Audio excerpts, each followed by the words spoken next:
Hi everybody, welcome back. So I'm just going to do a little bit of Neuro Art, but what I'm going to do it with is I've blown some bubbles, just like this.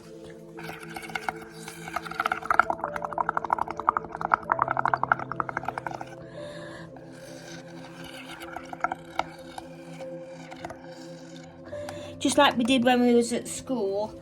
And then I'm going to just pop that on one side a minute. And then I'm going to add to this some colour.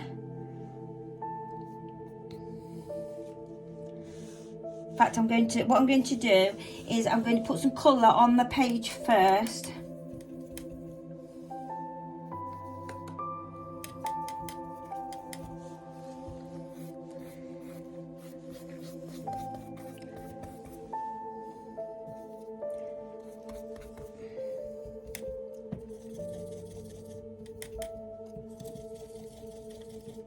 I'm just mixing the colour up. That's what you can't see me doing that, but that's what I'm doing.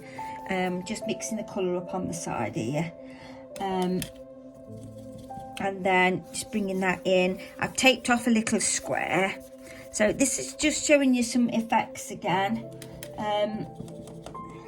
so that we can get a nice look. Because people have been asking me, how do you create the circles for your Neuro Art? Well, I thought I'd just show you some different ways of, this would be a nice background way. So I've just put on a thin layer of this, and now I'm going to blow into my bubbles.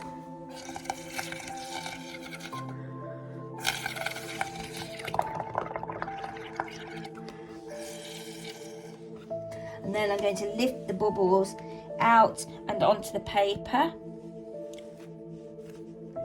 Like this.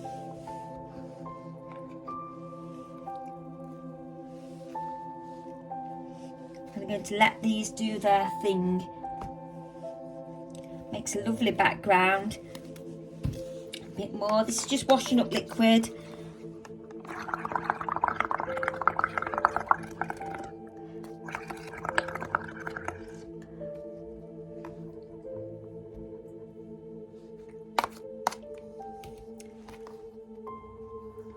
Not easy to get them out. There are different ways. You have to experiment with them, and it's creating these lovely little cells. And get some down here, and then what I'm going to do is I'm going to let these dry themselves, but first I'm going to add a little bit more colour to them so that they'll stand out. Something that we used to do at school, if you remember. So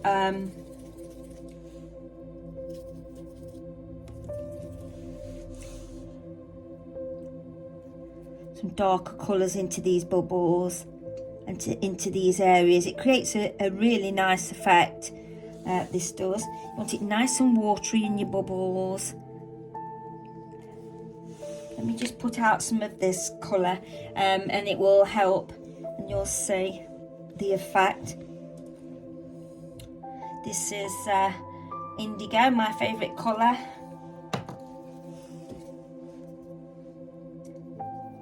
Very strong colour. And I'm just dabbling these bubbles with this and in between. And also, on top of this, I'm going to add a little bit of isopropyl as well. So I'm going to spray this in like this.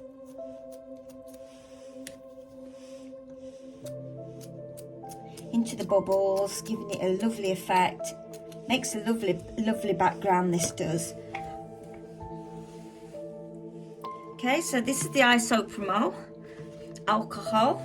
And you'll see that it makes a different effect, even more cells, and it reacts into the bubbles. Can you see? Makes the bubbles go, and it will run all over, and it just adds beautiful, delightful effects. So I'm just going to add a little bit more, and then what I'm going to do is I'm going to dry this, and then it will have created a lovely background. Okay, so I've dried that and it's got some beautiful effects on here. Gives like a marbling effect. That's because I've dried it with a hairdryer. If you leave the bubbles to burst and just dry themselves, it will give you a different kind of effect. This has given lots of like nice little cells that's close up, so it make a beautiful sea picture. So I'm just doing some circles now. Somebody's asked, how do I make these circles look more 3D? Well, I'll show you. Let's just do a little circle down here as well. Okay. So, with your brush, all you need to do to make them a little bit more 3D is to start around the edges first. Your circles need to be darker around the edges, and this is what gives it that 3D effect. So this is just ordinary watercolour, and I'm going round the circle now, and I'm just adding a little bit, making this a little bit paler look in the middle, just dragging this colour into the middle more. While this is wet now, I'm going to go round the edge again. And this is what gives it a 3D effect. It makes it look like, you know, like it's, well, it just gives it that 3D look. You could make them into moons or whatever it is that you wanted, really. You don't have to be really careful with it, apart from not going over the line much. But you just need to relax into it. Don't make it harder than what it is. So now, while it's all still wet, I'm just going to draw some of this back into the centre, look. Like that. And then while it's wet with a baby wipe, I'm going to take some of the paint away, about there. You can do it with a brush or a tissue or a baby wipe, and this is what gives it its 3D effect. And it's very simple, it's very straightforward. This one I'm going to make it a little bit more whole. It's still going to have marks under it because the isopropyl, once that's dried, it gives it a kind of resistance, and so therefore it makes it that your work looks more, it's got the marks come through from underneath, and that's what gives it a good effect. So just going around the edge again.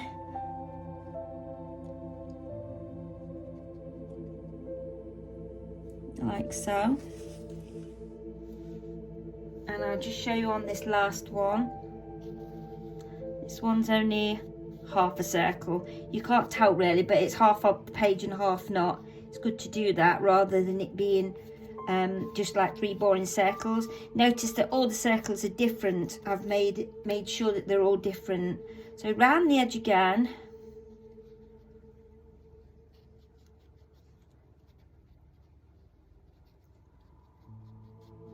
And I'm going to remove some.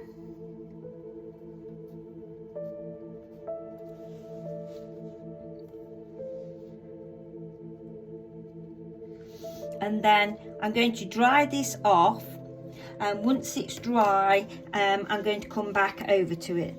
Okay, so I'll show you once it's dry. So make sure that you're creating those white areas here. Okay. Okay, now that's dry, I'm going to go round with a fine liner, permanent marker. This one's a brush one. It's not actually a brush, but it is. It's kind of strange. That's why nothing can bleed or run. You noticed it's not bleeding in or anything. And then here we have it. You have kind of like 3D circles. Okay, and so now I'm going to do some neuro lines on.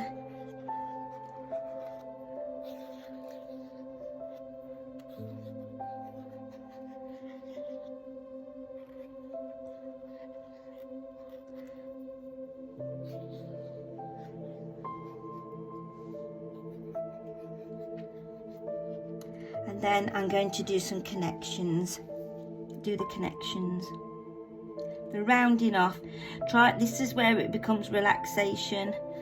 This is totally for beginners. This is Neuro Art. This is not Neurographica. They're completely different.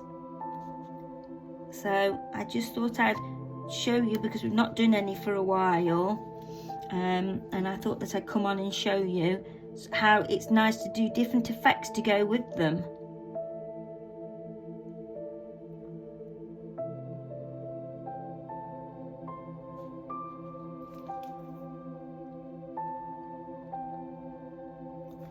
Okay, just rounding them off. Try and complete your rounding. You can do it neater than I'm doing it. I'm doing it quite fast. I've just put it on fast time now. Now you can see what I'm doing.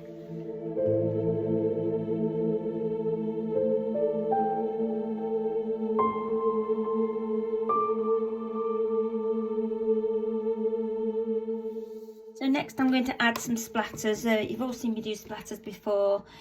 So get some nice dark paint. I'm going to add some black in it to make it a little bit more darker, this indigo. Make it nice and dark. And I'm going to do some sprays of it coming away. Gives in the illusion that the balls are moving.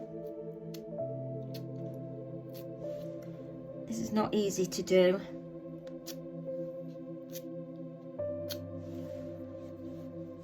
And then on the other balls, I'm just going to tap some splatters on up here and here. And there we have it. You have quite a few different kinds of marks underneath here. Next thing is to dry it. And then I'm going to remove the tape.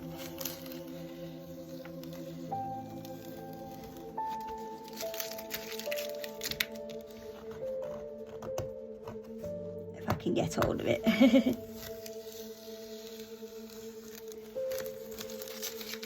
This isn't perfect, obviously. It's because it's rushed to show you.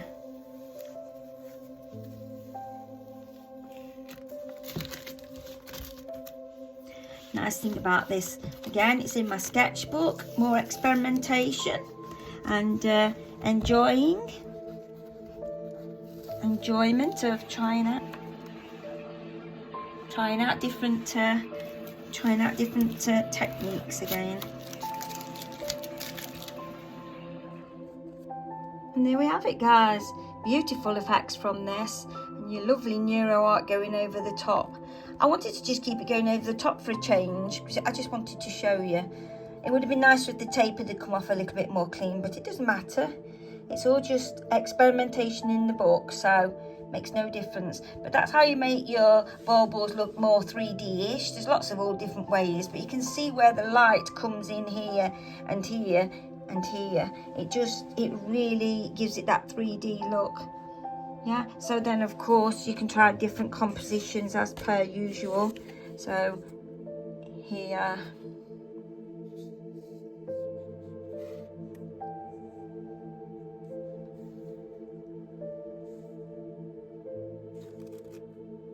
you would never just have a ball in the centre. It would not look right composition wise. That looks much better. That looks even better. Okay, so have a go. Little bubbles like what we used to do when we was at school, but adding some colour to them. Let them dry and create themselves, and you'll see for yourself. Lovely. Okay then.